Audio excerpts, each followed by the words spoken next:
就睇下上個禮拜我嘅分析先啦。上個禮拜嘅分析就係話呢，我覺得會係 chop 嘅喺呢一個位置。咁你睇下今個禮拜呢，其實亦都係有啲類近啦。我上個禮拜條線啊畫得比較長呢，因為冇咁多嘢，得5至8啫嘛。咁佢係有啲 chop 上嘅，見到呢，去到呢一個 resistance 嘅位置，你就會出現啊呢一啲大陰燭啊。但下個禮拜會唔會真係如我畫線咁樣 chop 翻落呢？我唔夠膽講，因為你而家個盤勢其實我覺得係偏想衝破呢一個紅色呢條阻力線嘅，但係總係喺臨衝破嘅時候呢，就出現一啲好奇怪怪、好無聊嘅新聞咧，都會令到個市咧跌一跌。呢支陰燭係點樣嚟嘅？呢支陰燭就係源於Elon Musk 同Donald Trump 嗌交，咁當日嘅 Tesla 咧就跌咗10幾個 percent 啦。而我喺 Facebook 咧亦都係出咗，我覺得佢200天線咧係會係一個多空交戰嘅戰場啦。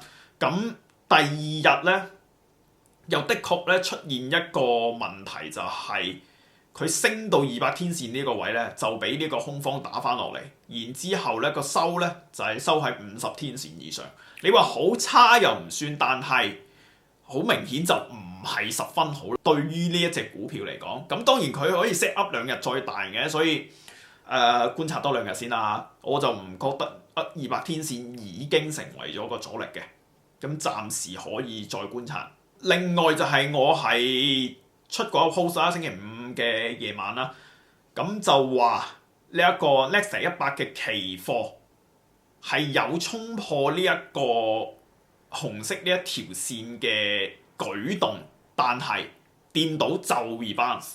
咁過咗1日之後，其實亦都係同樣嘅情況，雖然係升啊，但係距離呢一個紅色嘅呢條阻力線仲有少少嘅距離喎。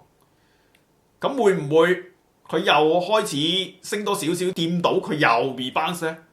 係有可能發生嘅呢啲嘢。所以點解我喺上個禮拜呢一條片度已經同你哋講，市場嘅風險其實升溫咗啊，要你注意風險，因為你可以睇到啊，成個指數嘅波幅已經係大咗啦，同埋係因為一啲好無聊嘅新聞而令到個市挫啊。咁你哋唔通唔使留意呢樣嘢？你覺得係完全冇問題？唔會噶嘛。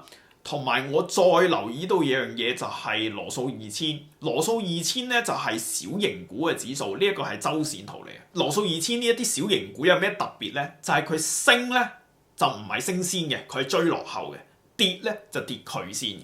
多數都係咁嘅，有一個咁樣嘅特性。最簡單就係呢一度啦。咁佢呢一度已經係頂啦嘛，但係指數咧係未到頂嘅喎。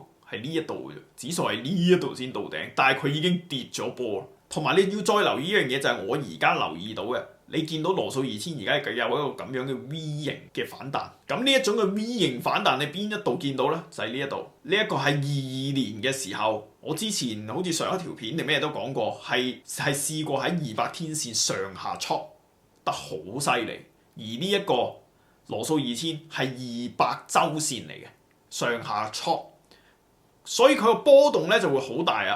你升咗上嚟，同而家一樣嘅情況之下，佢一跌係跌幾多？10幾個 percent 㗎。咁你作為一個投資者，你頂唔頂得順先？好多人單係喺呢一波就已經頂唔順咯，已經鬧到散晒咯。咁你如果喺而家呢啲咁嘅情況，假設喺50周線，因為佢呢度都係50周線跌㗎。假設喺50周線嚟一個 rebound 嚟到呢啲位置，我度一度羅素2000大概15個 percent 左右。咁你頂唔頂得順先？你要諗呢樣嘢。點解我由上個禮拜開始講緊一個風險嘅問題？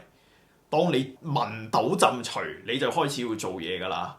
咁我都講咗2個禮拜啦。當然唔係話我講就一定會中嘅，但係就算我唔中都好，你有一個咁嘅意識，你都可以做定啲嘢。冇人會因為唔買嘢而破產嘅。你而家買咗嘅其實應該最遲喺呢啲位買噶嘛，你唔係啱啱先買噶嘛，全部都。咁你升到一撅嗰啲，你咪 take profit 咯。你升咗20個 percent，你咪 take1/3咯。你唔會因為 take profit 而破產㗎。你唔會因為 miss 一啲機會而破產嘅，反而你會 overtrade，你會出現問題，你會面臨好大嘅 drawdown，係有可能噶嘛。我2個禮拜基本上都係講緊同一件事，尤其你見到個市場已經 chop 得勁咗嘅時候。咁今日講到呢個先。